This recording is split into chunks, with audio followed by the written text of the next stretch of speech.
हम आपका अभिनंदन करते हैं। हमारे पलकों के अंदर हमारा जो बीच में आते हैं वो मेहमान नहीं बन के आते हैं। ऐसे नेतृत्व के लिए हमारे बीच में अभी अमित शाह को कम से कम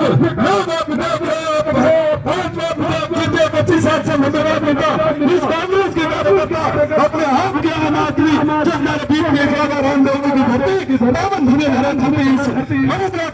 आगे कुछ विशेष करते हैं, करते हुए महाराज के चरणों में भजन करते हैं। आज के कार्यक्रम